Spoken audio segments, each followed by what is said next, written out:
Berguru kepada orang bersanad itu nikmat. Hal yang berat terasa ringan. Guru Muhammad Jailani, ya, Kiai Haji Muhammad Jailani yang pesantren Banjari, itu berkisah kepada kita juga.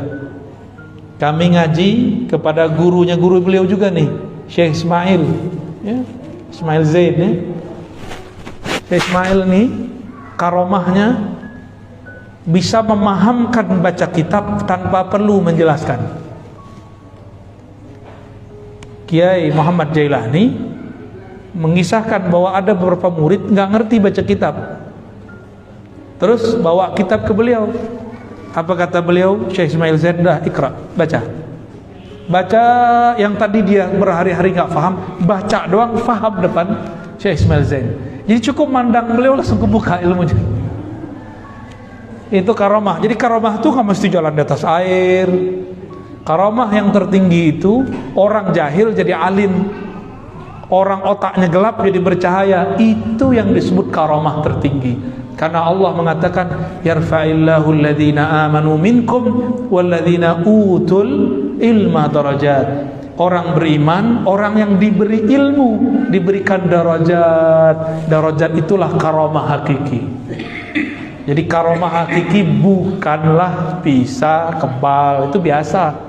Guru beliau Mbah Yai As'ad Situbondo, kalau kebal apa segala macam itu cuma mainan. Ilmu beliau aslinya bukan itu. Aslinya beliau ilmu ma'rifatullah. Karena kenal kepada yang maha sakti, maka wirid apa aja jadi sakti. Tapi kalau belum kenal sama yang maha sakti, puasa 3 tahun juga nggak sakti-sakti. Pilih mana? Hah? Kenal yang maha sakti atau jadi orang sakti? Kenal aja ya. Nah itulah beliau Maulana Syekh As'ad. Nama lengkap beliau As'ad apa pakai? As'ad Syamsul Arifin. Udah sesuai namanya, Syamsul Arifin, pelita ahli ma'rifat. Orang taunya kan beliau pelita orang-orang sakti. Itu hijab namanya.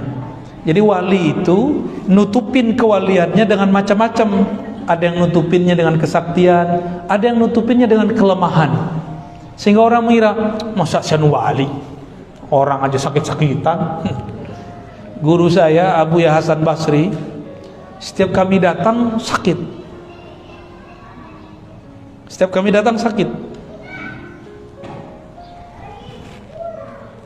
Sampai orang mengatakan, kita ini belajar debus sakti semua. Ini guru kita ini batuk aja nggak bisa ngobatin gitu. Itu banyak yang belot. Itu yang belot-belot dulu, sekarang nggak beres zikirnya. Serius wallahi. Yang dulu mengatakan, Buya Hasan Basri terhijab. Hijabnya apa? Baca kitab tuh. Kurang ajar nggak? Murid ngomong, guruku terhijab karena baca kitab. Saya dengar langsung itu, bukan 1-2 murid, banyak murid. Waktu itu saya masih kecil, umur 12-13 tahun. Umur saya 15 beliau wafat. Jadi cuma ngaji 3 tahun sama beliau. Apa kata salah satu kawan saya, Abu Ya Hasan Basri, guru kita tuh, dia ngomong guru kita nggak lebih sakti daripada guru yang ini. Kewaliannya terhijab. Dia orang terhijab oleh baca kitabnya. Banyak sekali yang ngomong begitu. Hadirin hadirat maka Allah, kapan ilmu menghijab? Kapan zikir menghijab? Kalau ilmu dan zikir membuat dia merasa dirinya sesuatu. Contoh nih, saya habis ngaji dapat sanad dari Pak Kiai. Terus saya bilang, sanad saya lebih tinggi dari ente. Itu jadi hijab langsung tuh. Saya merasa saya doktor, itu jadi hijab. Saya merasa saya dapat ijazah ini, ijazah itu, bisa baca kitab ini, hafal kitab ini, itu jadi hijab. Merasanya itu yang jadi hijab. Ilmunya bukan hijab. Ilmu itu adalah hijab paling tipis antara kita dan Allah. Kenapa? Al-ilmu sifatun min sifatillah. Benar. Ilmu itu adalah salah satu sifat Allah. Siapa orang yang berilmu, jarak dia dan Allah cuma al-ilmu, satu hijab doang. Tapi dalam ilmu itu ada lagi lapisan hijab 70.000. Namanya hijab cahaya. Jadi satu bab hijab itu ada tirai-tirai penghalang. Ini yang membuat kemudian orang nggak ketemu-ketemu.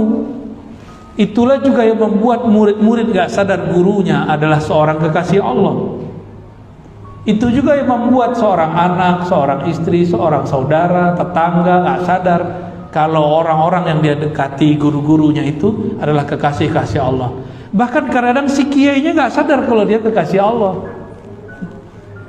Maka wali ini ada 3. Ada wali am, wali umum. Itu semua orang beriman wali umum. Ada yang kedua, wali khawas, wali yang spesial. Ini orang-orang yang sudah mulai diberikan ilmu mengenai nama-nama Allah, sudah diberikan ilmu mengenai perbuatan af'al Allah, sudah mulai diberikan ilmu mengenai sifat-sifat Allah. Ini khawas. Wali yang ini dia sadar kalau dia wali. Dia dikasih tahu sama Allah atau dikasih tahu oleh Rasulullah. Karena yang angkat wali siapa? Kalau yang wali kota ngangkat siapa? DPR. Wali kota diangkat gak? Diangkat. Masa wali alam nggak diangkat? Kalau nggak diangkat namanya wali PA. Wali kelas aja ada suratnya. Benar, ada wali kelas di sini? Ya, ada suratnya kan? Ada rapatnya, ada penunjukan. Kamu jadi wali kelas ya, minimal begitu. Benar nggak? Apalagi jadi wali Allah, pasti diangkat. Cuma ada yang nggak sadar kalau dia diangkat, berarti dia wali biasa. Berdebatlah 2 imam. Satu Ibnu Furak. Ibnu Furak ini murid dari Al-Bahili. Bahili berguru kepada Imam Abul Hasan Al-Asy'ari. Berarti cucu murid. Kata Ibnu Furak, al-wali la ya'rif annahu wali. Wali itu gak sadar kalau dia seorang wali. Kawan dia namanya Abul Qasim Al-Kushairi yang juga berguru, jadi kawan berguru. Tapi makomnya karena dia bertasawuf lebih tinggi daripada Ibnu Furak. Abul Qasim Al-Kushairi, pengarang Ar-Risalah Kushairiyah, mengatakan, la ya sayyidi, al-wali ya'rif bi annahu al-wali. Kekasih Allah, wali Allah sadar kalau dia seorang wali. Dia dikasih tahu oleh Sang Maha Wali, Allah Subhanahu wa ta'ala. Dua orang ini dua-duanya benar. Ibnu Furak lagi ngomong wali am, Imam Kushairi lagi ngomong wali khawas. Ada wali khawasul khawas, ilmunya sudah sampai kepada ujung sifat Allah yang tak terbatas itu dan masuk kepada babnya, bab tentang ma'rifatu zatillah. Ya, nah, itu di akhir zaman banyak tuh nanti. Kalau dulu-dulu yang terkenal kan Syekh Abdul Qadir Jilani, Imam Sayyid Ahmad Ar-Rifai, Muhammad bin Abdul Karim Sammani. Ya, itu yang dulu-dulu. Abu Yazid Al-Bustami, Junaid Al-Baghdadi, Al-Hallad Al-Shibli, qaddasallahu asrarahum. Itu wali-wali Allah zaman dulu ya. Pertanyaannya, bagaimana caranya jadi wali? Mau nggak jadi wali? Ya, ini hasil diskusi dengan wali-wali ya. Wali murid, wali kota, wali murid. Nah, kita turunin dikit deh. Wali murid, wali kelas, wali kelas. Wali kelas mungkin nggak orang nggak sekolah. Berarti dia jadi wali kelas karena dia punya ilmu, benar? Dan dia mengerti persoalan murid. Dia bertanggung jawab terhadap murid-murid. Dia mengenal persoalan yang ada di situ. Maka seorang wali Allah itu ada wali yang memegang asma, nama. Ada wali yang memegang af'al, perbuatan Allah. Ada wali yang memegang sifatullah. Nanti di akhir zaman, mungkin zaman ini sudah, wali yang menguasai ilmu ma'rifatu zatillah. Ma'rifat zat bukan memikirkan zat, ma'rifat itu beda. Orang kenal nggak perlu mikir. Coba kalau saya kenal beliau kan saya nggak perlu pikir-pikirkan beliau ini siapa kan. Cukup kita pandang, kita dengarkan, terus kan selesai. Jadi antum kalau ngelihat saya kan nggak perlu mikir-pikirin Razi itu kan nggak perlu kan? Nggak sama. Orang kalau udah kenal nggak perlu mikir. Tapi kalau belum kenal, kamu kenal nggak Syanu? Siapa? Oh dia mirip Syanu. Oh kita bayang-bayang wajahnya. Dia dulu ngaji di sini. Mikir kita. Tapi kalau sudah kenal perlu nggak? Orang kenal kepada Allah, kenal dulu baru mikir. Kalau belum kenal Allah, mikir dulu baru kenal. Itu beda tuh. Ya.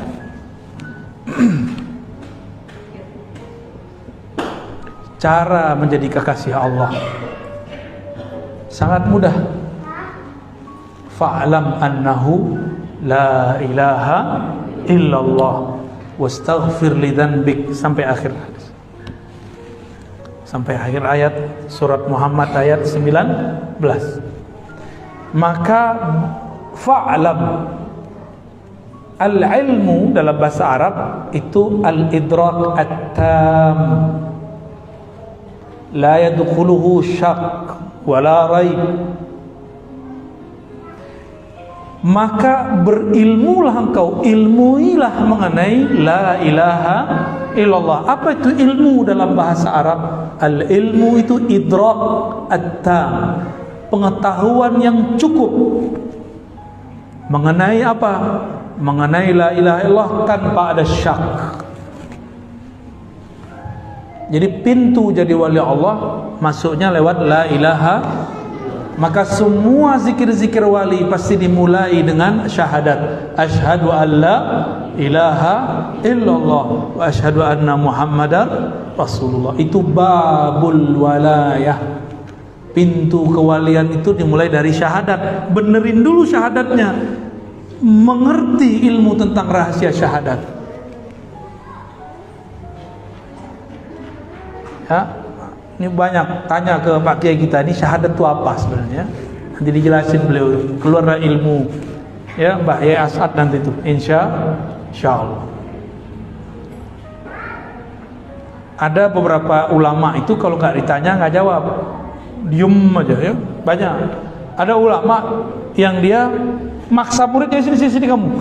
Enak tuh jadi murid begitu dipaksa jadi wali ya. Tapi kalau yang diem berarti ada mutiara yang sedang dia sembunyikan. Yang mutiara itu nggak mungkin dia obral. Ini yang dia rahasia-rahasiain terus nih. Bapak Ibu, sahabat-sahabat, ya, Ustadz, asatizah. Jadi kunci jadi wali yang pertama fa'lam, ilmuilah hakikat la ilaha illallah. Bukan hanya teori kalam, tapi juga zauqi, secara zauq qalbu dan rohani. Maka kalau beruntung cari guru mursyid, ambil talqin kepada beliau, ya. Jangan minta ke saya mulu, ya. Tarekat saya bukan tarekat talqin. Talqin itu nomor sekian. Ngaji dulu, fa'lam dulu, ketahui dulu ilmunya baru talqin. Fa'lam dulu baru talqin. Jangan talqin dulu baru fa'lam. Jangan kebalik-balik. Kenapa banyak murid sudah bertarekat masih kacau? Karena dia talqin dengan nafsu, ilmunya tidak diambil. Jadi saran saya jangan buru-buru minta talqin, minta baiat. Ilmui dulu yang mau dibaiatkan. Ilmui dulu apa yang mau dibaca. Yang dibaca la ilaha illallah, maka kenal dulu siapa yang disebut Allah. Nanti kalau sudah talqin baru disebut namanya, sudah bergetar jantung dan batinnya. Tapi kalau talqin dulu baru berilmu, gurunya nggak kuat kolbunya, nggak ada getaran di kolbu. Kalau gurunya kuat bisa bikin getaran, karena berkah getaran beliau yang melimpah. Dan yang kedua, wastaghfir li dzambika, mohon ampunlah engkau. Ini Allah ngomong ke Nabi Muhammad. Allah berbicara ke Nabi Muhammad. Nabi Muhammad gak punya dosa, tapi Allah tetap katakan engkau mohon ampunlah terhadap dosamu. Apa itu dosa para nabi, para rasul? Nabi itu berdosa gak? Akidah Ahlussunnah sepakat mengatakan Nabi tidak berdosa, besar ataupun kecil. Lupa, ya. Keliru, boleh. Tapi dosa tidak ada. Nabi pernah lupa sholat zuhur jadi 3 rakaat. Supaya lupanya menjadi satu bab dalam ilmu, babun nisyan, babul khata. Maka muncullah satu ilmu. Jadi lupanya Nabi jadi ilmu, namanya sujud sahwi. Kalau kita lupa jadi apa? Nggak jadi ilmu ya? Enggak. Kalau kita lupa, kalau guru lupa jadi berkah bagi murid. Alhamdulillah nama saya nggak dipanggil. Guru aja lupa, itu berkah bagi murid. Apalagi kalau Nabi yang lupa. Maka nisyanun Nabi kamalun li ummati wa rahmatun lahum. Kalau Nabi itu lupa, lupanya rahmat, lupanya kesempurnaan bagi umatnya. Nisyanul alim, lupanya orang alim, rukhsatun lil muridin. Rukhsah bagi murid-murid. Tapi jangan doain gurunya lupa terus, ntar nggak bisa ngajar.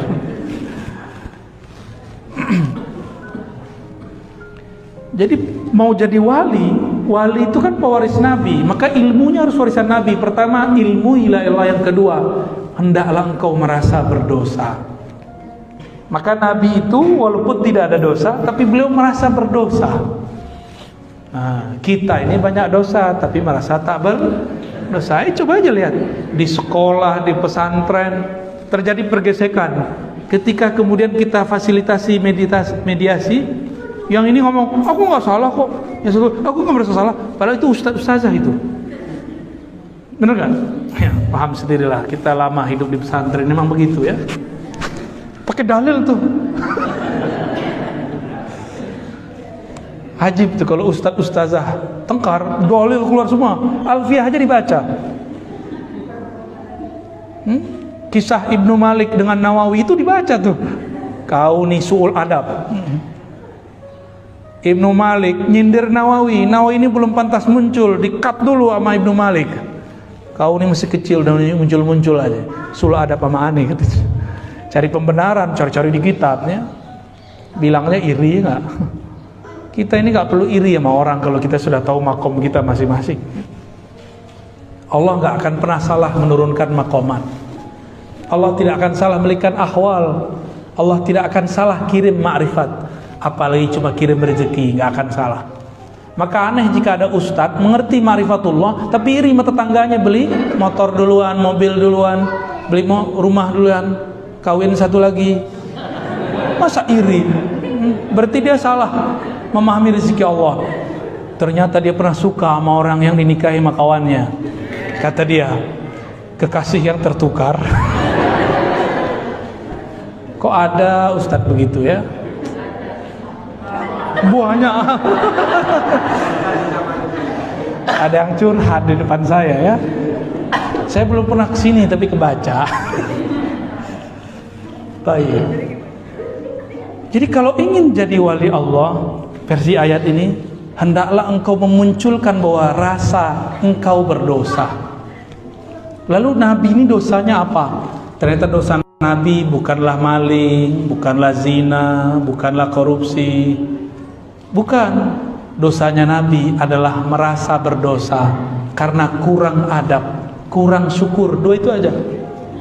Jadi nabi-nabi itu seperti Nabi Muhammad SAW, ketika beliau keluar dari tempat buang air, apa kata beliau? Ghufranak. Ghufranak ini kan bahasa Arab aneh nih. Kok dia satu-satunya jumlah kalimat cuma dua, ghufran dan ka. Tapi kok mansub? Mansub kan? Ghufranak barisnya mansub fathah. Dalam bahasa Arab pasti ada yang disembunyikan, ditakdirkan di depannya. Disembunyikan. Allahumma inni as'aluka ghufranak. Diringkas ghufranak. Nabi keluar dari tempat buang air, doa, ya Allah ampuni dosaku. Dosa yang mana? Dosa buang air kurang syukur. Ternyata buang air besar, buang air kecil itu wajib disyukuri. Gak percaya? Coba nanti kena penyakit namanya apa? Bukan yang susah, buang air kecil itu loh. Bukan prostat, itu mau kegedean itu. Ada orang mau buang air kecil nggak bisa keluar batu ginjal. Usus buntu lah, salam. Anyang-anyangan. Iya, itu bahasa kampung gitu ya. Jangan pakai bahasa Belanda mulu. Anyang-anyangan. Mau keluar tapi gak keluar, sakit gak? Itu nikmat terbesar di alam semesta. Nikmat paling besar. Maka kalau minum baca bismillah, supaya keluarnya alhamdulillah. Orang malam pertama aja bismillah, ya, malam kedua lupa. Maaf yang jomblo ya, kamu masih jomblo gak? Jomblo abis sama depan saya ya, karena kita dulu waktu jomblo abis juga depan kiai kita ya. Penasaran gimana sih caranya menghancurkan kejombloan. Halas ya, ya. Jadi biar jadi kekasih Allah gimana? Pertama, ilmui la ilaha illallah, mencakup ma'rifatuz zat, ma'rifatus sifat, ma'rifatul af'al, ma'rifatul asma. Yang kedua, jadilah hamba, jangan sok-sok jadi wali, jangan sok suci. Merasalah dirimu berdosa, meskipun kata orang kamu tidak berdosa. Apalagi kita ini banyak dosa. Ada hari ini yang belum berdosa? Tuh matanya, mata antum habis dosa kelihatan di sini. Ada yang tadi makan nggak baca bismillah. Secara ilmu fikih nggak dosa, tapi secara ilmu hakikat itu dosa besar yang ditumpuk-tumpuk setiap hari. Makan minum nggak baca doa, udah berapa kali antum numpuk? Dosa kecil, kesalahan adab kecil, kalau ditumpuk-tumpuk nanti lama-lama jadi bukit, lama-lama jadi gunung. Itu dosa besar. Jadi mau jadi wali aja bismillah lupa. Hah? Ya udah jadi wali murid aja deh. Ya, kalau jadi wali nikah, oh seru lagi tuh ya. Baik. Kira-kira itu yang dapat kita sampaikan. Mohon Pak Kiai ajiz ini biasanidikum, ya. Lau samahtu. Ajiz nih Maulana. Kita pengen dapat salamnya aja. Mau nggak pakai? Kul ajiz tuka. Qabil tu Allah sudah sah jadi murid. Jangan salah paham, ini bukan qabil tu yang itu. Taib. Yang jomblo cemburu nanti ya. Ini bukan ankah tuka, bukan. Ini ajaz tuka. Cukup atau ada yang mau didiskusikan? Taib, fadal.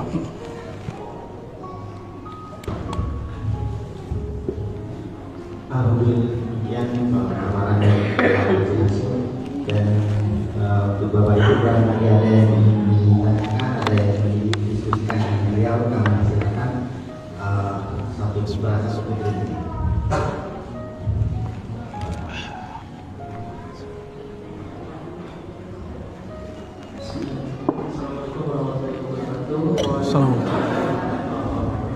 Ini pakai ini tuh.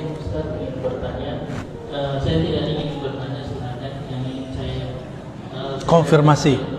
tidak, saya datang jauh dari Samarinda, ingin Masya Allah. ya sering nonton YouTube-nya Ustaz, sangat bagus sekali. Saya ingin minta satu amalan saja dari Ustaz yang bisa saya terus. Terima kasih. Assalamualaikum warahmatullahi wabarakatuh. Assalamualaikum. Ada? Dari ibu-ibu barangkali ada yang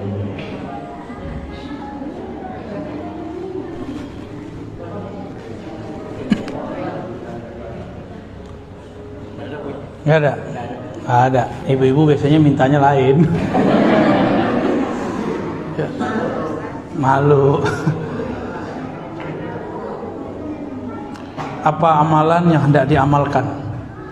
Maka ini kembali kepada riwayat hadis Nabi Sallallahu Alaihi Wasallam. Ketika seorang sahabat datang kepada beliau lalu mengatakan, wahai Rasulullah, ajaranmu sudah banyak, tolong kasih ringkasannya. Inna syara'il Islam qad kasurat alayya. Ya, sungguh telah banyak. Lalu ajarkan aku yang paling mudah. Apa kata Nabi? La yazalu lisanuka rataban bidzikrillah. Jadikan lisanmu selalu basah dalam zikrullah. Zikir ini ada macam-macam. Ada zikir jasad, dipakai lidah, pakai kepala dengan ruku sujud, lisan dengan menyebut. Ada zikir akal, tasdik, percaya. Ada zikir kolbu, menyebut nama Allah dalam kolbu. Ada lagi zikir ruh. Untuk antum dan semua yang hadir, kita kemarin mengijazahkan di pasir Najam ya, namanya zikir maqalid.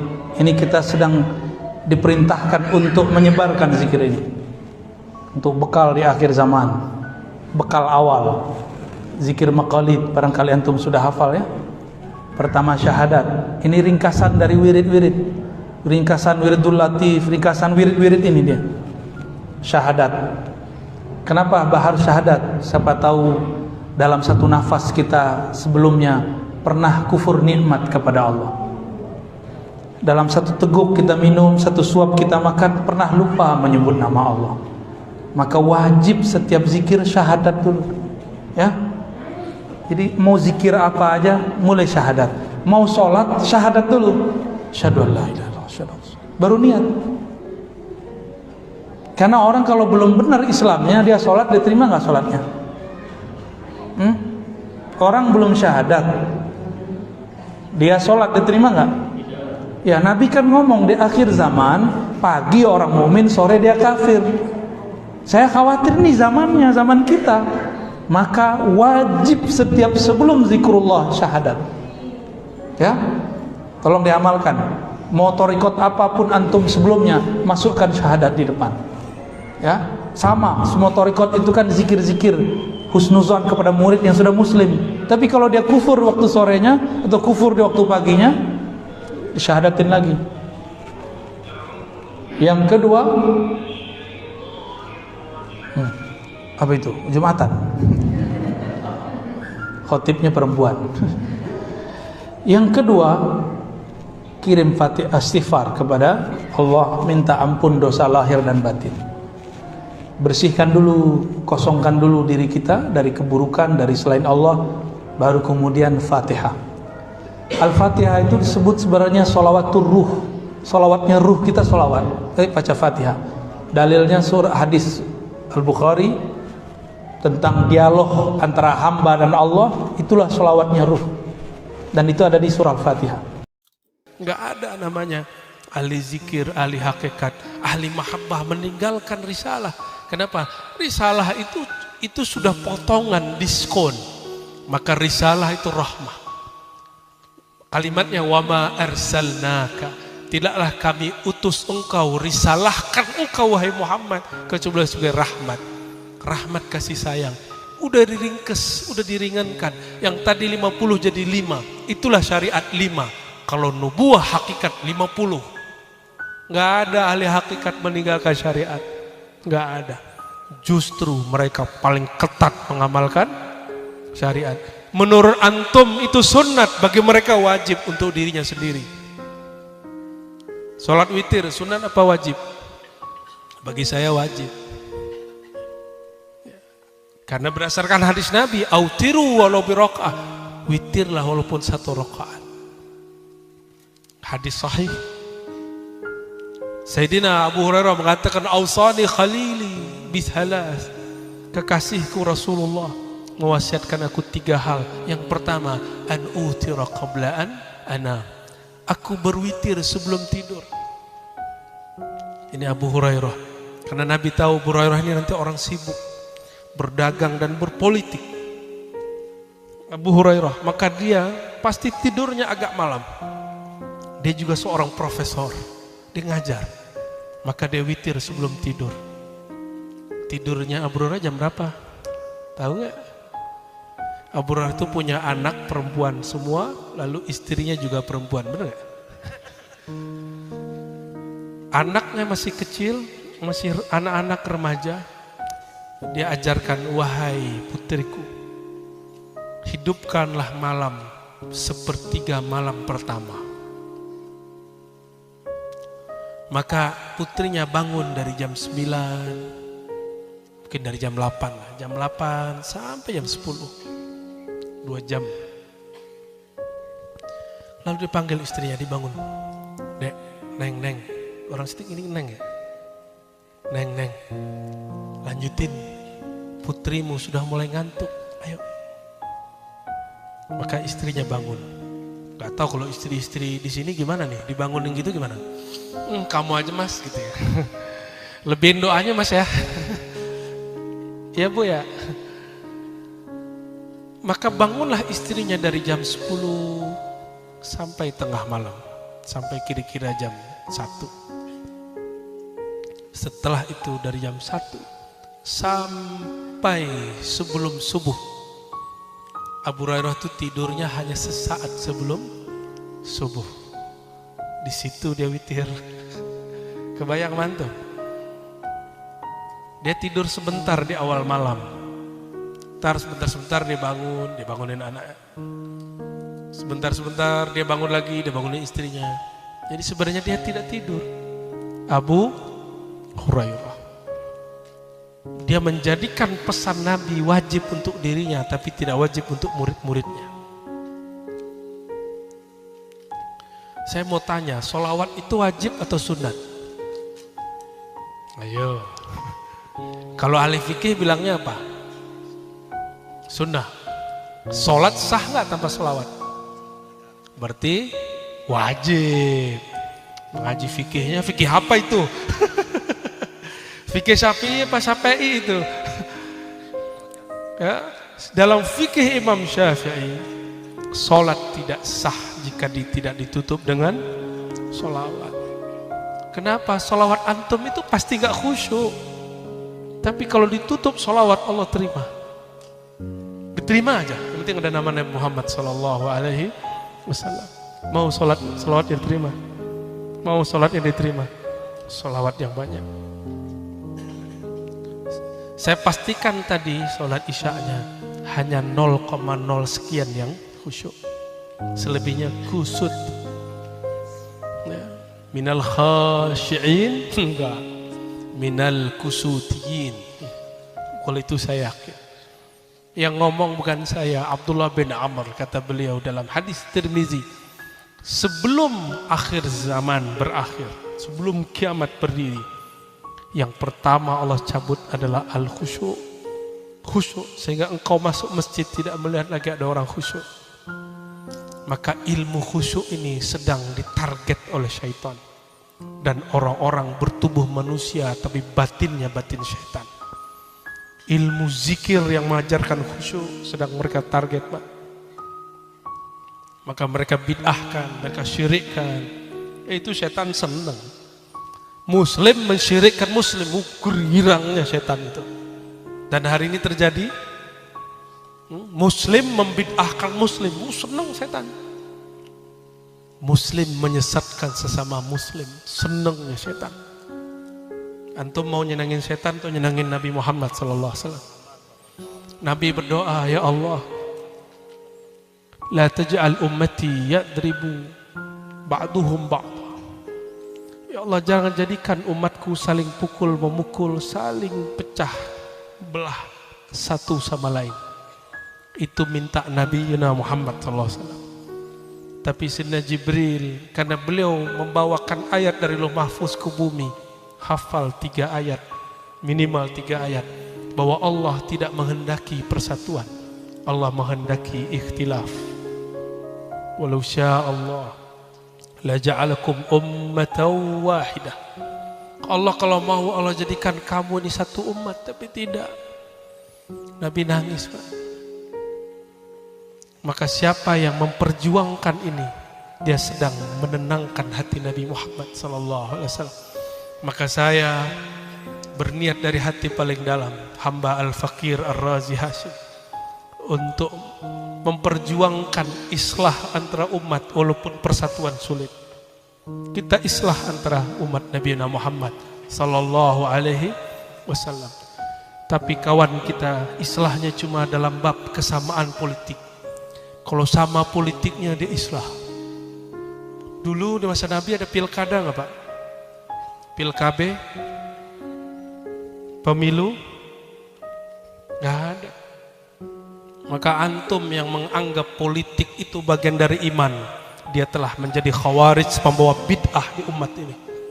Antum yang dulu ngembos-ngembosi umat, mohon maaf, beda politik, beda pilihan, beda iman, antum telah memecah umat Nabi Muhammad SAW. Antum sudah bikin sakit hati Nabi Muhammad SAW, sudah membuat Rasulullah sedih. Walaupun Rasulullah tahu takdir umat ini pasti berpecah belah, tapi jangan diperparah. Ini sudah dekat ke 2023, saya nggak banyak ceramah di luar. Ada, tapi nggak terlalu banyak. Menghindari karena sudah mulai masuk tahun politik. Bukan nggak mau ngomong politik, saya nggak ngerti politik. Serahkan kepada ahlinya, fardu kifayah. Sebagaimana ahli politik jangan juga ngomong agama yang dia nggak ngerti. Sepakat nggak? Islam tidak terpisah dari politik. Betul, Islam. Ente ngerti politik nggak? Ar-Razi nggak ngerti politik. Maka jangan giring-giring Ar-Razi ngomong politik. Ada yang mancing-mancing atau nyusup aja. Awalnya cium tangan, ketika beda pilihan langsung lari dia. Oh, berarti dia takzim kepada Habib, takzim kepada ulama, bukan karena cinta kepada Rasulullah. Dia takzim kepada ulama, kepada Habib karena sama pilihannya dengan dia. Itu bid'ah. Karena Rasulullah mengatakan ahibbu ahla baiti hubban li. Kalau engkau cinta kepada ahlu bait, cintailah mereka karena cinta kepadaku. Di zaman partai belum ada. Di zaman pilkada, pilkabe, pemilu dan hati pilu belum ada. Di zaman itu Rasulullah mengatakan cintai ahlu baitku karena cinta kepadaku. Ahlu bait Rasulullah ada dua. Ahlu bait nasab, itu habaib, sayyid. Ada ahlu bait ruhiyah, itulah para ulama. Maka habib, sayyid, kalau dia tidak belajar keilmuan ma'rifatullah, dia hanya mulia satu sisi, tidak mulia dua sisi. Tapi kalau habib belajar agama dengan baik, maka dia ada dua nur dalam dirinya, nur nasabnya dan nur kolbunya. Jadi serius gini ya. Padahal saya ini nggak yakin bisa ngomong malam ini. Nah, masih radang. Hampir setiap malam kita berbicara tentang Nabi Muhammad SAW. Dan raditu billahi robba, saya ridha.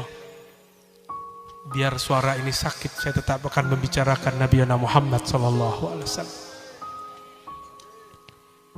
Rasulullah ini saya sampaikan hadisnya waktu saya lupa di Kalimantan atau di mana. Hadis Imam Ahmad. Nabi melihat dari jendela, melihat ke dalam masjid. Ternyata dalam masjid sahabat-sahabat sedang memuji Rasulullah sembari menari. Kata kawan, main terbangan di masjid bid'ah. Waduh, bid'ah. Di hadis Nabi, sahabat main tari pedang dalam masjid. Dan Nabi membiarkannya. Malah Nabi nanya, mereka baca apa itu kok koman kamit? Lalu para sahabat mengatakan, itu orang Habasyah wahai Rasulullah, mereka berdendang Muhammadun abdun saleh. Muhammad adalah hamba yang soleh. Itu didendangkan, diulang Muhammadun abdun salihun Muhammad. Begitu terus diulang-ulang. Nabi pura-pura nanya, Pak, itu mereka baca apa? Nabi ngomong, hai bid'ah lo, kullu bid'atin dalalah, kullu bid'atin. Gak ada begitu Rasulullah SAW. Gak ada begitu. Kalau Nabi dakwah begitu, gak mungkin orang Madinah terima Rasulullah SAW. Maka siapapun yang sedang berhijrah mengislah dirinya, saya yakin antum punya cara mencintai Rasulullah. Udahlah gak usah ikut maulid kayak kita nih yang ahli bid'ah ini ya gak? Ya udah antum ambil aja akhlak karimah Rasulullah sallallahu alaihi wasallam. Ya. Tuh kan jadi ngomong bid'ah. Ada yang seneng kayak ini. Ada yang terbantu ya. Aneh nggak bantu antum kok. Bantu dong. Rasulullah Shallallahu Alaihi Wasallam bawa risalah syariat itu adalah rukhsah keringanan.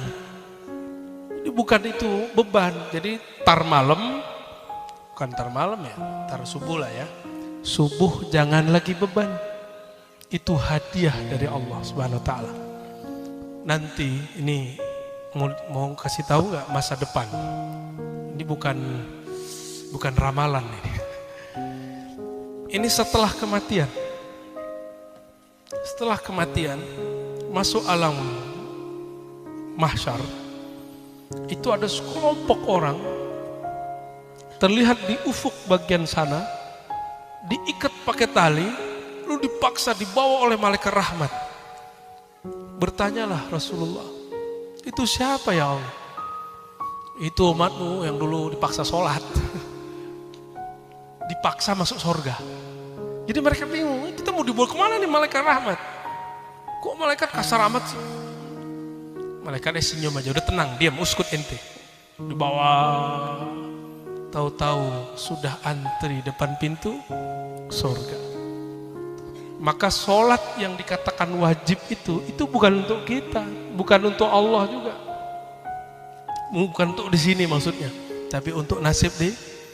Maka jangan jadikan amalan-amalan akhirat untuk sekedar keperluan duniawi. Apa kata Nabi maklum kepada Rasulullah? Inni khabbatu da'wati.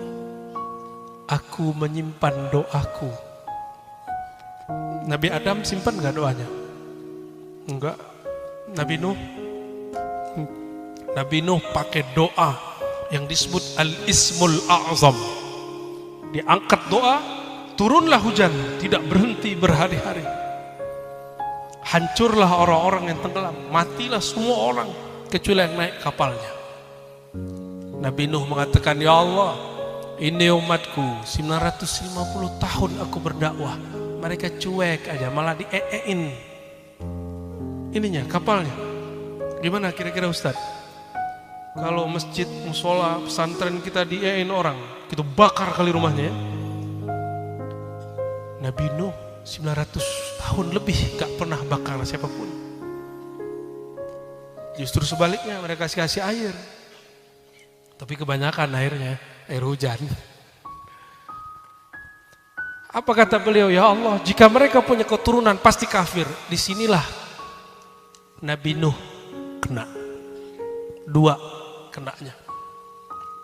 Untuk seorang mukmin itu biasa, gak dosa. Tapi untuk seorang nabi ini menunjukkan tidak sempurnanya kenabian para nabi kecuali Nabi Muhammad sallallahu alaihi wasallam. Coba lihat Nabi Muhammad waktu dilempar lebih dahsyat. Nabi Nuh hanya dilempar kapalnya. Nabi Muhammad dilempar mukanya, wajahnya, mengalirlah darah. Disitulah Abu Bakar Siddiq radhiyallahu ta'ala anhu tidak tahan memandang Rasulullah sallallahu alaihi wasallam berlumuran darah. Maka beliau menjadi tameng Rasulullah SAW. Ketika ada kerikil tajam kena kepala Abu Bakar, itu Abu Bakar kalau antum cek jidatnya sudah nggak ada, nggak datar, tubuhnya sudah patah-patah, udah bengkak bagian rusuknya, lengkap sudah. Abu Bakar jadi tameng Rasulullah SAW. Tiba-tiba datang malaikat Jibril mengatakan, ya Muhammad, maukah kami gulung ini Taif? Apa jawaban Nabi? Hasbunallah wa ni'mal wakil. Cukuplah Allah. Tapi dia berhenti di situ. Itu zikir Nabi Ibrahim. Beliau mengatakan, wahai sahabatku Jibril, lihat makomnya Nabi Muhammad beda dengan Sayyidina Jibril, beda dengan Nabi Nuh. Fa innahum la ya'lamun. Mereka enggak ngerti maksudku. Jadi Nabi ini enggak ngamuk-ngamuk kalau orang enggak paham kalamnya. Enggak gebrak-gebrak meja, enggak ngebom. Kenapa? Beliau faham, orang itu tidak faham. Kata orang Jawa, yang waras ngalah. Bahasa Jawanya apa? Kata orang Banten apa? Nu cager ngeleh. Gitu ya, nggak bisa ngulang kan ya. Harus kursus dulu nih ya. Antum coba lihat makom Jibril. Jibril punya sayap. Sayapnya cukup begini. Langsung ketutup Taif. Kalau kita gimana kira-kira? Jibril, turun. Hancurin tuh yang bidahin aneh gitu ya. Itu sama aja antum. Jangan gitu. Gak usah begitu sama orang. Mereka belum paham kita. Mereka salah paham terhadap kita. Maka kita gak perlu salah paham kepada mereka. Itu sebabnya saya sudah tidak mau digelari singa ahli sunnah. Kalau singa ngaum-ngaum terus. Cukup katakan ar-razi al-fakir, orang hina yang ingin mengkhidmahkan dirinya untuk ahli sunnah. Udah gak mau jidal-jidal lagi kecuali dipancing ya. Kalau terpancing juga, kalau nggak terpancing juga aman-aman aja tuh dunia ya. Seumur-umur dakwah sesekali aja terpancing, karena dia merendahkan Rasulullah, saya baru naik suaranya. Kalau Ar-Razi direndahkan, saya terima. Coba antum melihat, kalau yang melihat perjalanan dakwah saya dihina, saya diam aja. Sekali aja marah ya, itu pun marahnya pakai bahasa kiasan. Gak ada. Saya lagi belajar mengikuti akhlak Nabi Muhammad SAW. Mungkin Ar-Razi belum berhasil dulu, semoga ke depan lebih berhasil lagi. Semoga yang hadir juga berhasil, amin. Kalau begitu ntar mungkin tengkar gak sama bininya sama lakinya? Gak mungkin. Kalau Nur Muhammad sudah berdiri di dalam kolbu, gak mungkin. Ngalah paling, ngalah aja. Karena orang ngalah itu Nur Muhammadnya terang. Nur Muhammadnya terang. Siapa yang ngajarin ngalah? Nabi Muhammad SAW. Ngalah untuk menang. Karena orang yang ngalah itu kekuatannya banyak. Orang yang suka marah-marah, energinya habis sebelum saatnya berjuang. Imam Mahdinya belum nongol kok. Ya, antum udah pengen perang aja ya. Tenang ya. Kita ini nggak ada yang takut jihad. Kita ini semua ingin jihad mati fisabilillah. Kalau ada perang fisabilillah hari ini, saya yang paling pertama maju insya Allah.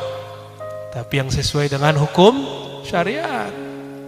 Bukan hukum syahwat, pengen menikahi 72 bidadari, itu hukum syahwat namanya. Kita percaya hadis itu, tapi bukan begitu caranya. Ya. Allahumma sholli ala Muhammad.